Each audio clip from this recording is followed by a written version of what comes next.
understand how to effectively induce lucid dreams, we must first understand a few concepts about sleep. Let's first talk about the sleep cycle.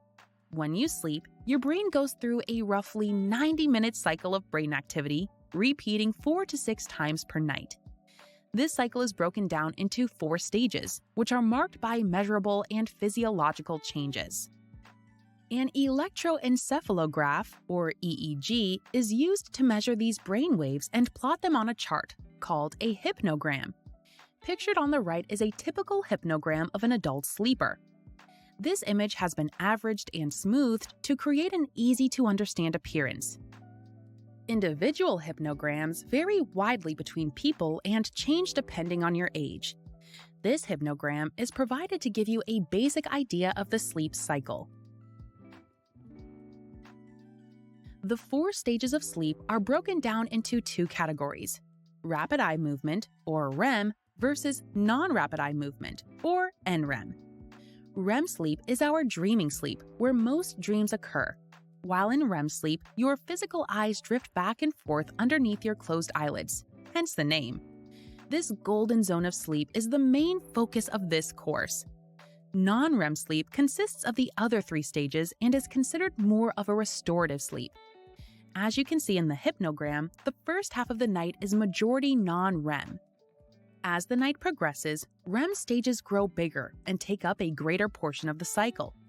Lucid dreamers typically focus their efforts on the second half of the night for this reason. More REM sleep equals more lucid dreaming opportunities. Dreams can occur in non-REM sleep, but they make up a very low percentage of your total dream time. REM sleep was discovered in 1953 by American sleep researcher Dr. Nathaniel Kleitman. This highlights how new the study of sleep and dreams really is. Here are the 4 stages of sleep and their corresponding brain wave patterns. As you go from N1 sleep to N3 sleep, you can see your brain waves slow from alpha to delta waves, with N3 being the deepest, most restorative sleep. Compare that to the flurry of brainwave activity during REM or dreaming sleep. I have also included a zoomed-in image of one 90-minute sleep cycle to illustrate how our brains dart back and forth between different stages of sleep, even in a single cycle. The W stands for awake, and REM sleep is highlighted by a red line. Did you know that scientists have yet to discover why REM sleep is needed? Some theories suggest that information is processed and memories are stored during REM. The first stage of sleep is stage N1. This stage is a non-REM sleep and is the lightest stage of sleep. It is during this stage that you are most easily awakened and feels more like dozing off than actual sleep. Remember all of those times where your dad was laying on the couch and was just resting his eyes? He was most likely in stage N1 sleep.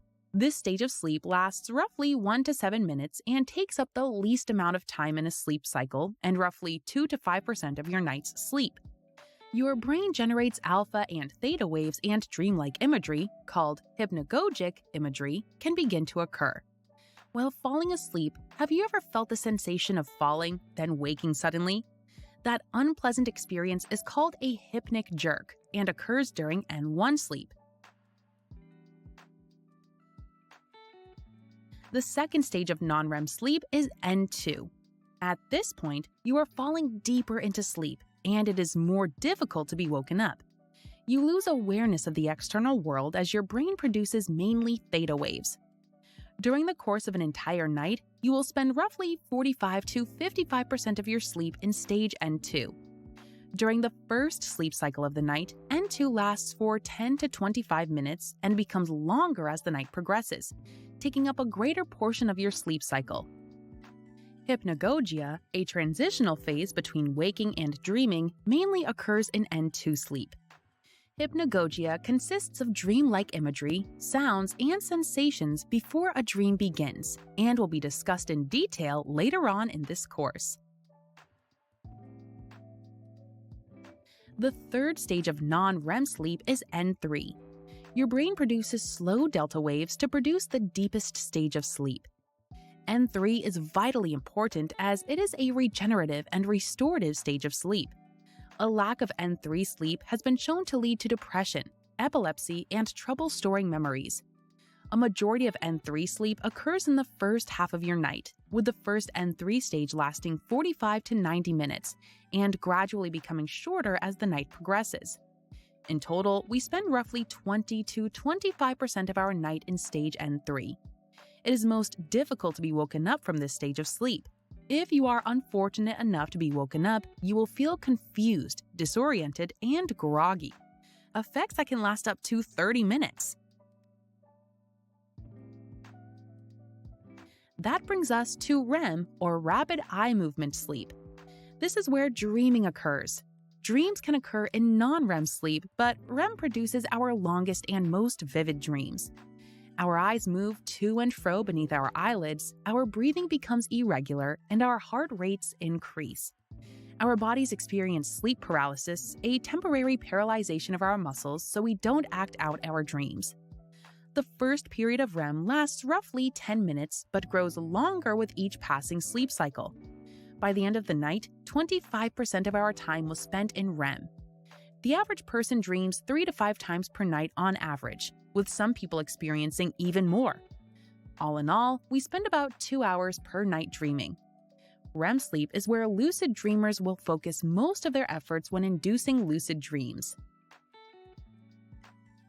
Included with this course is a printable hypnogram. This hypnogram is a basic representation of a night's sleep cycle and will heavily come into play when inducing lucid dreams. Everybody's actual sleep cycle is different, but this will give you an idea of what your night of sleep looks like.